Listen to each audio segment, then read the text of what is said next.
అంటే సుప్నా టీఎంటీ. నేను ఎన్నో స్టీల్ బ్రాండ్స్ వాడి చూశాను, కానీ సుప్నా టీఎంటీ వాడిన తర్వాత వేరే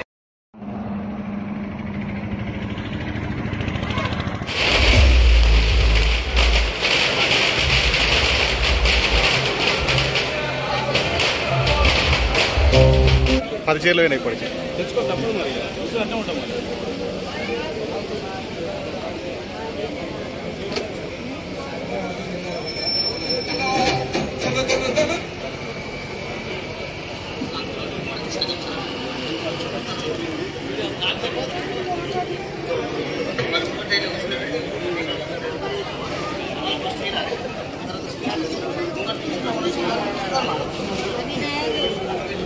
చైర్మన్ వైస్ గారికి స్వాగతం సుస్వాగతం.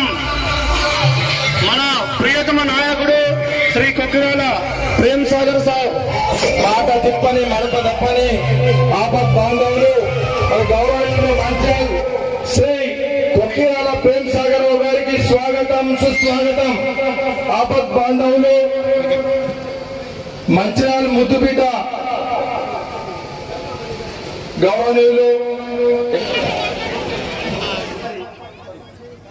ప్రేమ్చంద్ అని నేను దర్వారావుపేట గ్రామం దండపల్లి మండలం మంచిర్యాల జిల్లా వాసిని.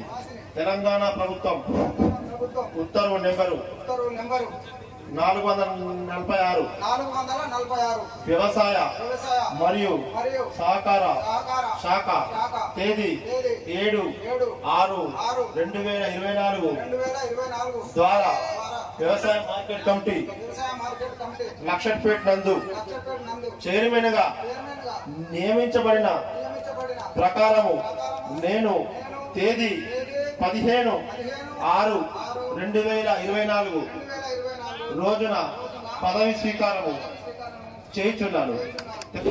తర్వాత ఇక్కడ ఛార్జ్ తీసుకొని వస్తారు, అక్కడికి వెళ్ళి ఇక్కడ సన్మానం ఉంటుంది. ప్లీజ్ సన్మానం అంటే గంట పడితే సార్ సమయం లేదు. సార్ సమక్షంలో ఛార్జ్ తీసుకుంటారు కనుక 1 నిమిషం మాట్లాడాల్సిందిగా మనవి. తర్వాత చైర్మన్, తర్వాత సార్ మాట్లాడతారు. ప్లీజ్ కార్యవర్గ సభ్యులందరూ ముందు వరుసలో కూర్చోవలసిందిగా మనవి. ప్లీజ్ సన్మానాలు ఇతరులతో అవుతున్నాయి. 1 నిమిషం అనండి ప్లీజ్. కొద్దిగా సార్ దీపక్ గారికి వెళ్ళండి. సార్ దీపక్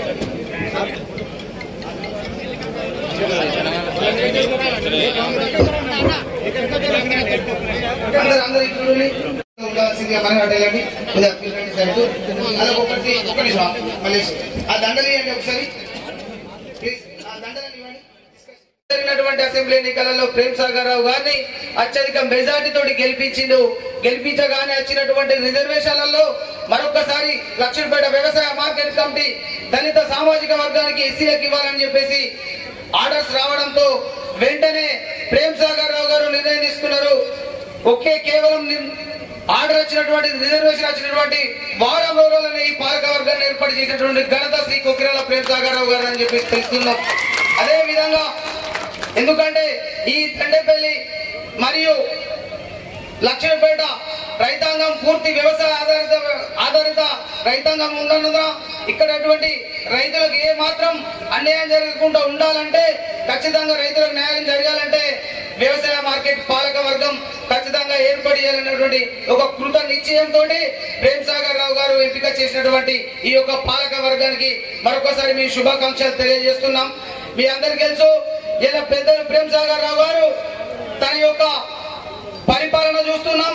ప్రజల సంక్షేమాలు అందించడంలో పాత్ర ఏంది, మంచిర్యాల నియోజకవర్గ అభివృద్ధి కోసం తనలాడుతున్నటువంటి తపన ఏందనేది కళ్ళకు కట్టినట్టుగా గత 6 నెలల పాలనలో మనం చూస్తున్నాం. అదే విధంగా అటు ప్రజాపాలనను అందిస్తున్నటువంటి ప్రేమ్ సాగర్ రావు గారు తన కోసం కష్టపడ్డటువంటి కార్యకర్తలకు న్యాయం చేయాలని చెప్పేసి పలు రకాల వ్యవసాయ మార్కెట్ కమిటీలు కావచ్చు, దేవాదాయ శాఖ కమిటీలు కావచ్చు, నన్ను నమ్ముకొని నా కోసం సేవ చేసినటువంటి కార్యకర్తలకు నేను ఏదో రకమైనటువంటి పదవిని ఇప్పియాలన్న ఉద్దేశం కొద్దీ ఇలా ఈ పదవులు ఇవ్వడం జరిగింది. ఇలా చెప్తున్నాం, ముఖ్యంగా దాసరి ప్రేమ్చంద్ అనే వ్యక్తికి దండేపల్లి మండలం ధర్మారావుపేట మాజీ ఎంపీటీసీగా కొనసాగిండు. 2001లో ఎప్పుడైతే ప్రేమ్ సాగర్ రావు రాజకీయ రంగేట్రం చేసి మంచిర్యాల నియోజకవర్గంలో మనం ఎప్పుడైతే ఈ కార్యక్రమం ప్రచార కార్యక్రమం చేపట్టి ఎన్నికల బరిలో నిలవడం జరిగిందో అప్పటి నుండి ప్రేమచంద్ అన్న మరి పార్టీ నియమ నిబంధనలకు కట్టుబడి ప్రేమ్ సాగర్ రావు గారు ఏ ఆదేశాలు ఇస్తే ఆ ఆదేశాలను తూచా తప్పకుండా పాటిస్తూ మరి కార్యక్రమాలలో చురుకుగా పాల్గొన్నాడు కనుకనే నాకు న్యాయం చేసిండు, నేను కూడా తనకు న్యాయం చేయాలనే ఉద్దేశం కొద్దీ కేవలం ప్రేమచంద్ గారికి ఈ మార్కెట్ కమిటీ చైర్మన్ గా అవకాశం ఇవ్వడం జరిగింది. ఒకటి గుర్తుపెట్టుకోండి మిత్రులు, కార్యకర్తలు కానీ ప్రత్యేక కార్యకర్తలు ప్రతి ఒక్కరు చెప్తాను, కులం మతాలతో సంబంధం లేదు. మీకు అక్కడ ఉన్న పరిస్థితిని బట్టి అవసరాన్ని బట్టి ఉన్న రిజర్వేషన్లు బట్టి మీరు చిన్నోళ్ళ పెద్దల సమస్య లేదు. మీకు గుర్చుందా ఇల్లుందా చూడ, కష్టపడడా పనిచేస్తే కష్టపడి పనిచేస్తే తత్వం తప్పితే మిగతా ఏమీ నాకు లెక్కలు కావు. తప్పకుండా కాంగ్రెస్ పార్టీకి సంబంధించిన కార్యకర్తలు మీ అందరూ చెప్తాను, ధైర్యంగా ఉండే చూసుకోండి. మన ప్రభుత్వం అధికారంలోకి వచ్చింది, మీకు మీ కుటుంబాలకు నియోజకవర్గానికి పెద్ద దిక్కు నేను ఉన్నా. తప్పకుండా చెప్తాను, ఎవరికి ఏ కష్టం నష్టం రాబోతున్న బాధ్యత. డిసెంబర్ 3 తారీఖు నాడు ఎన్నికైతే పార్టీ అధిష్టానం నుంచి ఫోన్ రావడంతో తప్పనిసరిగా రాత్రి హైదరాబాద్ పోవాల్సి వచ్చింది. పోయినా కూడా 4 తారీఖున ఒక్కనాడు అక్కడ ఉన్న ఆల్ ఇండియా నుంచి కాంగ్రెస్ పార్టీ నుంచి వచ్చిన ఇన్ఛార్జ్ నాయకులతోటి సమావేశంలో కొంచెం బిజీగా ఉన్నా. 5 తారీఖు నాడు పొద్దున 11 గంటలకు ఫోన్ చేసి కలెక్టర్ గారు చెప్పడం జరిగింది, ఈ గడిచిన 9 సంవత్సరాల నుంచి రైతుల మీద పడి జరగనట్లయితే మనుషుల రక్తం తీస్తూ ఆ రక్తం తీసుకుంటున్నాడు. ఇక్కడ ఈ దళారులు టీఆర్ఎస్ పార్టీ అప్పటి ఎమ్మెల్యేలు నాయకులు లేకపోతే డిసిఎంఎస్లు కానీ ఇంకే సంస్థలు కానీ ఎవరు కొన్నా కూడా క్వింటల్కు 10 నుంచి 12 కిలోల లొప్పన దోసుకుంటారు. ఈ దోపిడి ఆగాలి అని చెప్పి కలెక్టర్ గారు చెప్పడం జరిగింది. నాకు రేపటి నుంచి ఒక గింజ కూడా సంచి కన్నా ఎక్కువ ఒక గింజ కూడా జోకద్దు అని చెప్పడం జరిగింది. దానికి కలెక్టర్ గారు స్పందించి మీటింగ్ పిలిచి 2 గంటలకు మీటింగ్ పిలిచి చెప్పడం జరిగింది. చెప్పిన తర్వాత వాళ్ళు కూడా రైస్ మిల్లర్లు కూడా ఒప్పుకున్నారు. తెల్లారి నుంచి ఒక గింజ లేకుండా, గింజ ఎక్కువ జోకకుండా వర్షాకాలం పంట లారీల కోసం ఇబ్బంది లేదు, బస్తాల కోసం ఇబ్బంది లేదు, జోకుడు కోసం ఇబ్బంది లేదు, కాంటలు వేసుకు ఇబ్బంది లేదు, రైస్ మిల్ ఎవరు ఇబ్బంది లేదు. అది అయిపోయింది. అది అయిపోయిన తర్వాత పేమెంట్ కూడా అంతకుముందు 3 నెలలకు వస్తుందో తెలియదు, 4 నెలలకు వస్తుందో తెలియదు, ఎప్పుడు వస్తుందో తెలియదు, ఎంత వస్తుందో తెలియదు, ఎక్కడ పడ్డాకనే లెక్కలు. అటువంటి పరిస్థితి నుంచి పోయింది. ఇవాళ మీరు ఒకసారి జోకిన తర్వాత మీకు ఇచ్చే స్లిప్ ప్రకారం పేమెంట్ 2-3 రోజుల్లో ఇవ్వడం జరుగుతుంది. ఎక్కడైనా కొన్ని ఇంతకుముందు చెప్పినట్టు తిమ్మని చెప్పినప్పుడు టెక్నికల్ సమస్యలు ఏమైనా వచ్చినప్పుడు తప్పితే 2-3 రోజులు మ్యాక్సిమం 4 రోజుల కన్నా ఎక్కువ పడుతుంది.